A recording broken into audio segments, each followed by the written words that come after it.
ಅಂಕಿಅಂಶದ ಪ್ರಶ್ನೆಗೆ 00 ಉತ್ತರ. ಸುದ್ದಿಗೆ ಸ್ವಾಗತ. ನಾನು ದೀಕ್ಷಾ ಬಂಗೇರ. ಜಿಎಸ್ಟಿ ವಂಚನೆಯಲ್ಲಿ ಗುಜರಾತ್ ಉದ್ಯಮ, ತೆರಿಗೆ ಪಾಲು ತಾರತಮ್ಯ, ಕಾಂಗ್ರೆಸ್ ಆಕ್ರೋಶ. ಲೋಕಸಭೆಯಲ್ಲಿ ಅಂಕಿಗಳಿಲ್ಲದ ಹಣಜಗಳ. ಜಿಎಸ್ಟಿ ವಂಚನೆಯಲ್ಲಿ ಗುಜರಾತ್ ಮತ್ತು ಮುಂಬಯಿಯ ಗುಜರಾತ್ ಉದ್ಯಮಿಗಳೇ ಮೊದಲ ಸ್ಥಾನದಲ್ಲಿರುವುದು ವರದಿಯಾಗಿದೆ. ಕರ್ನಾಟಕದ ಕಾಂಗ್ರೆಸ್ ಸರ್ಕಾರವು ಒಕ್ಕೂಟ ಸರ್ಕಾರವು ತನಗೆ ಮಾಡಿರುವ ಹಣಕಾಸು ವಂಚನೆಯ ವಿರುದ್ಧ ದಿಲ್ಲಿಯಲ್ಲಿ ಪ್ರತಿಭಟನೆ ಹಮ್ಮಿಕೊಂಡಿದೆ. ಈ ನಡುವೆ ಲೋಕಸಭೆಯಲ್ಲಿ ಕಾಂಗ್ರೆಸ್ ನಾಯಕ ಅಧೀರ್ ರಂಜನ್ ಚೌಧರಿ ಅವರು ತೆರಿಗೆ ಪಾಲು ನೀಡಿಕೆ ಮತ್ತು ಅನುದಾನ ಕೊಡುವುದರಲ್ಲಿ ಬಿಜೆಪಿಯೇತರ ಸರ್ಕಾರಗಳನ್ನು ಒಕ್ಕೂಟ ಸರ್ಕಾರವು ವಂಚಿಸಿದೆ ಎಂದು ಆಳುವವರನ್ನು ತೀವ್ರವಾಗಿ ಟೀಕಿಸಿದರು. ಈ ಸಂದರ್ಭದಲ್ಲಿ ಹಣಕಾಸು ಮಂತ್ರಿ ನಿರ್ಮಲಾ ಸೀತಾರಾಮನ್ ಅವರು ಅಧೀರ್ ರಂಜನ್ ಜೊತೆಗೆ ಮಾತಿನ ಯುದ್ಧ ನಡೆಸಿದರು. ಈ ಕಡೆ ಆಯಾ ಪಕ್ಷದ ಬಾಯಿ ಪಡೆಯವರು ಜೋರು ಹೋರಾಹೋರಿ ನಡೆಸಿದರು. ಫಲ ಮಾತ್ರ 0. ಏಕೆಂದರೆ ವ್ಯಾಪಾರಂ ದ್ರೋಹ ಚಿಂತನಂ ಎಂಬ ಮಾತಿದೆ. ವ್ಯಾಪಾರಿಗಳು ತೆರಿಗೆ ವಂಚಿಸಿದರೆ ಮಾತ್ರ ಅವರು ಊರಿನ ದೇವಸ್ಥಾನಕ್ಕೆ ದಾನ ನೀಡುವವರಾಗುತ್ತಾರೆ. ಊರಿನಲ್ಲಿ ದಾನವೀರ ಶೂರ ಎನಿಸಿಕೊಳ್ಳುವವರು ಆಗುತ್ತಾರೆ. ಸುಂಕ ವಂಚನೆ ಬಹು ಪುರಾತನ ಚಾಳಿ. ಸರಕಾರಕ್ಕೆ 100 ವಂಚಿಸಲು 20 ರೂಪಾಯಿ ಲಂಚ, 20 ರೂಪಾಯಿ ಹರಕೆ, ಕೊನೆಗೆ ಊರಲ್ಲಿ 20 ರೂಪಾಯಿ ದಾನ ಮಾಡಿದರೆ ಮಿಕ್ಕಿ 100ಕ್ಕೆ 40 ರೂಪಾಯಿ ಲಾಭ. ಇದನ್ನೆಲ್ಲ ಮಾಡಿಸಲು ಇಂದು ಸಿಎಗಳು ಇದ್ದಾರೆ. ಇವರು ಲೆಕ್ಕ ಪರಿಶೋಧಕರು. ಆದರೆ ವ್ಯಾಪಾರಿಗಳಿಂದ ಶುಲ್ಕ ಪಡೆದು ಸರಕಾರಕ್ಕೆ ಕಡಿಮೆ ತೆರಿಗೆ ಸಲ್ಲಿಸುವುದು ಹೇಗೆ ಎಂದು ಸಲಹೆ ನೀಡುವವರು ಆಗಿದ್ದಾರೆ. ಇಂದು ಇದೆಲ್ಲ ತೀರಾ ಮುಚ್ಚುಮರೆಯ ವಿಷಯವೇನೂ ಅಲ್ಲ. ಜಿಎಸ್ಟಿ ಸರಕು ಮತ್ತು ಸೇವಾ ತೆರಿಗೆ ಅಧಿಕಾರಿಗಳು 2023ರ ಏಪ್ರಿಲ್ನಿಂದ ಡಿಸೆಂಬರ್ ಕೊನೆಯವರೆಗೆ 14,597 ತೆರಿಗೆ ವಂಚನೆ ಪ್ರಕರಣಗಳನ್ನು ಪತ್ತೆ ಹಚ್ಚಿದ್ದಾರೆ. ಪತ್ತೆ ಹಚ್ಚದ್ದವು ಇನ್ನೂ ಹೆಚ್ಚು ಎನ್ನುವುದು ಎಂಕು ಅಂಬೋಣ. ಪತ್ತೆ ಹಚ್ಚಿದ್ದರ ಲೆಕ್ಕವನ್ನು ಸಂಸತ್ತಿನಲ್ಲಿ ಸರ್ಕಾರ ಹೇಳಿದೆ. ತೆರಿಗೆ ವಂಚನೆ ಪತ್ತೆಯಾದವುಗಳಲ್ಲಿ 2,716 ಮಹಾರಾಷ್ಟ್ರದಲ್ಲಿ, 2,589 ಗುಜರಾತ್, 1,123 ಹರಿಯಾಣ, 1,089 ಪಡುವಣ ಬಂಗಾಳಗಳಲ್ಲಿ ಆಗಿದೆ. ಮಹಾರಾಷ್ಟ್ರದ ಉದ್ಯಮಿಗಳು ಗುಜರಾತಿಗಳೇ ಆಗಿದ್ದಾರೆ. ಆಂಧ್ರ ಮೊದಲಾದ ರಾಜ್ಯಗಳಲ್ಲಿ ನಕಲಿ ಇನ್ವಾಯ್ಸ್ ಸೃಷ್ಟಿಸಿ ಇನ್ಪುಟ್ ಟ್ಯಾಕ್ಸ್ ಕ್ರೆಡಿಟ್ ಮೂಲಕ ಜಿಎಸ್ಟಿ ವಂಚನೆ ಮಾಡುವ ಜಾಲವು ದೇಶದೆಲ್ಲೆಡೆ ಹರಡಿತ್ತು. ಅದರ ಗುಟ್ಟು ರಟ್ಟು ಮಾಡಲಾಗಿದೆ ಎಂದು ಹೇಳಲಾಗಿದೆ. ತೆರಿಗೆ ಅಧಿಕಾರಿಗಳು ಚಾಪೆ ಕೆಳಗೆ ನುಸುಳುವವರಾದರೆ ತೆರಿಗೆ ವಂಚಕರು ರಂಗೋಲಿಯ ಕೆಳಗೆ ನುಸುಳುವವರಾಗಿದ್ದಾರೆ. ವಂಚನೆಯು ಪುರಾಣೋಕ್ತ.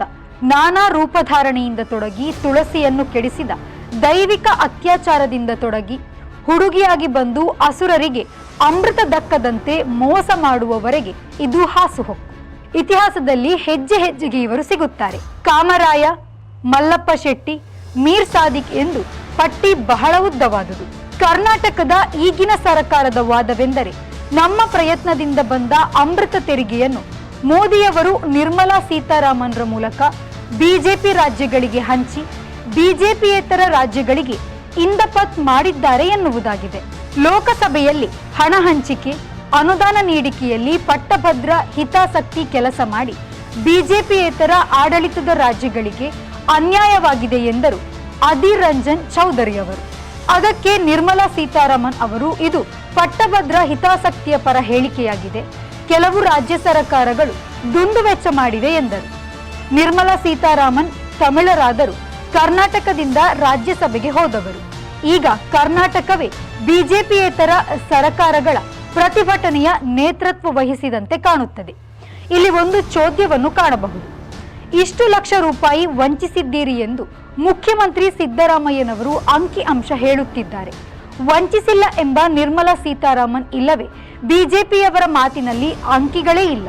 ಹಣಕಾಸಿನ ವಿಷಯದಲ್ಲಿ ಹೇಳಲು ಅಂಕಿಗಳು ಇಲ್ಲ ಎಂದರೆ ಏನರ್ಥ? ಸಿದ್ದರಾಮನ ಹುಂಡಿ ಸಿದ್ದರಾಮಯ್ಯನವರ ಪ್ರಕಾರ ಕಳೆದ 5 ವರ್ಷಗಳಿಂದ ಮೋದಿಯವರು ಮತ್ತು ನಿರ್ಮಲಾ ಸೀತಾರಾಮನ್ ರವರಿಂದ ಕರ್ನಾಟಕಕ್ಕೆ 1.87 ಲಕ್ಷ ಕೋಟಿ ರೂಪಾಯಿ ನಷ್ಟವಾಗಿದೆ. ರಾಜ್ಯದ 100 ರೂಪಾಯಿ ಕೊಡುಗೆಯಲ್ಲಿ ರಾಜ್ಯಕ್ಕೆ 12 ರೂಪಾಯಿ ಮಾತ್ರ ಹಿಂದಕ್ಕೆ ಬರುತ್ತಿದೆ ಎಂಬುದು ಸತ್ಯ ಲೆಕ್ಕ. ಇನ್ನು ರಾಜ್ಯ ಬಿಜೆಪಿಯ ವಿಜಯೇಂದ್ರರು ರಾಜ್ಯದ ರಾಜಸ್ವ ಕೊರತೆ ಏಕೆ ಎನ್ನುತ್ತಿದ್ದಾರೆ. ಮೊದಲು ಸಿದ್ದರಾಮಯ್ಯನವರ ಖಚಿತ ಅಂಕಿಗಳಿಗೆ ಉತ್ತರ ಸಿಗದಿದ್ದರೆ ಅನುಮಾನ ಯಾರತ್ತ ತಿರುಗುತ್ತದೆ ಎಂಬುದನ್ನು ಬಿಜೆಪಿಯವರು ತಿಳಿದಿರಬೇಕು. ಉಪಮುಖ್ಯಮಂತ್ರಿ ಡಿಕೆ ಶಿವಕುಮಾರ್ ಅವರು ಇದೇ ಅಂಕಿ ಅಂಶಗಳನ್ನು ಹೇಳುತ್ತಾ ಒಕ್ಕೂಟ ಸರ್ಕಾರದ ಈ ಮೋಸವನ್ನು ಎಷ್ಟು ದಿನ ಸಹಿಸಿಕೊಳ್ಳುವುದು ಎಂದಿದ್ದಾರೆ. ಇದಕ್ಕೆ ಬೊಮ್ಮಾಯಿ, ಅಶೋಕ್ ಮೊದಲಾದ ಬಿಜೆಪಿ ನಾಯಕರ ಉತ್ತರ ಹೇಗಿದೆ ನೋಡಿ. ರಾಜ್ಯ ಕಾಂಗ್ರೆಸ್ 8 ತಿಂಗಳಲ್ಲಿ ಜನಪ್ರಿಯತೆ ಕಳೆದುಕೊಂಡಿದೆ, ರಾಜಕೀಯ ಸ್ಟಂಟ್ ಮಾಡುತ್ತಿದ್ದಾರೆ ಇತ್ಯಾದಿ. ಇಲ್ಲೂ ಹಣದ ಲೆಕ್ಕ ಯಾಕಿಲ್ಲ ಎಂದೇ ಕೇಳಬೇಕಾಗುತ್ತದೆ. ಈ ಉತ್ತರಗಳು ಎಂಕು ಪಣಂಬೂರಿಗೆ ಹೋಗಿ ಬಂದಷ್ಟೇ ಪೇಲವವಾಗಿದೆ. ರಾಜ್ಯಕ್ಕೆ ರಾಜ್ಯದಿಂದಲೇ ಜಮೆಯಾದ ತೆರಿಗೆಯಿಂದಲೇ ಪಾಲು, ಅನುದಾನ, ನೆರವು ಬರಬೇಕು. ಏಕೆಂದರೆ ರಾಜ್ಯಗಳು ಸೇರಿದರೆ ರಾಷ್ಟ್ರ ಹೊರತು ರಾಷ್ಟ್ರಗಳನ್ನು ಒಡೆದು ರಾಜ್ಯವಲ್ಲ. ಸಂಸದ ಡಿಕೆ ಸುರೇಶ್ ಅವರು ಹೀಗೆಯೇ ಒಕ್ಕೂಟ ಸರ್ಕಾರವು ವಂಚಿಸಿದರೆ ತೆಂಕಣ ರಾಜ್ಯಗಳವರು ಪ್ರತ್ಯೇಕತೆಯ ಧ್ವನಿ ಎತ್ತಬೇಕಾಗಿ ಬರಬಹುದು ಎಂದರು. ಇಲ್ಲಿನ ರಾಜ್ಯಗಳ ನ್ಯಾಯದ ಕೋರಿಕೆಯ ಸ್ವರ ಇದೆ, ಅದರ ಗುರುತೆ ಕೆಲವರಿಗೆ ಆಗುತ್ತಿಲ್ಲ ಎಂದರೆ ಏನರ್ಥ? ರಾಜ್ಯದಲ್ಲಿ ಕಳೆದ 15 ವರ್ಷಗಳಿಂದ ಸಂಸದರಾಗಿ ಬಿಜೆಪಿಯವರು ಹೆಚ್ಚಿನ ಸಂಖ್ಯೆಯಲ್ಲಿ ಗೆದ್ದು ಬರುತ್ತಿದ್ದಾರೆ. ಆದರೆ ಸಂಸದರ ನಿಧಿಯಿಂದ ಆಚೆಗೆ ಈ ಸಂಸದರು ರಾಜ್ಯದ ಹಿತಾಸಕ್ತಿಯ ಬಗೆಗೆ ಲೋಕಸಭೆಯಲ್ಲಿ ಮಾತನಾಡಿಲ್ಲ. ರಾಜ್ಯದಲ್ಲಿ ಬಿಜೆಪಿ ಸರ್ಕಾರ ಇದ್ದಾಗಲೂ ಸಂಸತ್ತಿನಲ್ಲಿ ಬಾಯಿ ತೆರೆದಿಲ್ಲ ಎನ್ನುವುದನ್ನು ಅವರು ಒಪ್ಪಿಕೊಳ್ಳಬೇಕು. ಸಿದ್ದರಾಮಯ್ಯನವರ ಪ್ರಕಾರ 2017ರಿಂದ ರಾಜ್ಯಕ್ಕೆ ತೆರಿಗೆ ಪಾಲು ನೀಡಿಕೆಯಲ್ಲಿ 1,87,867 ಕೋಟಿ ರೂಪಾಯಿ ಅನ್ಯಾಯವಾಗಿದೆ. ಬಡಗಣ ಭಾರತದವರು ಅಭಿವೃದ್ಧಿ ಹೊಂದಬೇಕು, ಆದರೆ ಬಿಜೆಪಿಯೇತರ ರಾಜ್ಯಗಳಿಗೆ ವಂಚಿಸದೆಯೇ ಅಲ್ಲಿಗೂ ಹೆಚ್ಚುವರಿ ಹಣ ನೀಡಬೇಕು. ಅದು ಆಳುವವರ ಚತುರತೆ ಆಗುತ್ತದೆ ಎಂದು ಸಿದ್ದರಾಮಯ್ಯನವರು ಹೇಳಿದ್ದಾರೆ. ಉತ್ತರ ಪ್ರದೇಶದಲ್ಲಿ ಕಳೆದ ವಾರ ಸರ್ಕಾರದ ಹಣ ವೆಚ್ಚ ಮಾಡಲು 200 ಗುಂಪು ಮದುವೆ ಮಾಡಲಾಯಿತು. ಇದರಲ್ಲಿ ವರ ಇಲ್ಲದೆಯೇ ಮದುವೆ, ಬಾಡಿಗೆ ನಾಟಕದ ನಟ ನಟಿಯರ ಮದುವೆ ಎಂದೆಲ್ಲ ನಡೆದಿದೆ. ಗುಂಪು ಮದುವೆಯಲ್ಲಿ ಉಂಡವನೇ ಜಾಣ. ಇವು ಬಿಜೆಪಿ ಆಡಳಿತದ ರಾಜ್ಯಗಳಲ್ಲಿ ನಡೆಯುವ ನೂರಾರು ಅಂಧಾದುಂದಿಗಳಲ್ಲಿ ಪತ್ರಿಕೆಗಳಲ್ಲಿ ವರದಿಯಾದ ಒಂದು. ಇಂಥದ್ದಕ್ಕೆಲ್ಲ ತೆಂಕಣದ ರಾಜ್ಯಗಳ ತೆರಿಗೆಯ ಪಾಲುಗಳನ್ನು ನೀಡುವುದು ಅಕ್ಷಮ್ಯ ಎಂದು ಕೂಡ ಹೇಳಬಹುದು. ಇದು ಈ ಹೊತ್ತಿನ ಸುದ್ದಿ. ನಿರಂತರ ಸುದ್ದಿ ಮತ್ತು ಮನೋರಂಜನೆಗಾಗಿ ವಿ4 ನ್ಯೂಸ್ನ ಫೇಸ್ಬುಕ್ ಪೇಜ್ ಫಾಲೋ ಮಾಡಿ ಹಾಗೂ ಯೂಟ್ಯೂಬ್ ಚಾನಲ್ ಸಬ್ಸ್ಕ್ರೈಬ್ ಮಾಡಿ.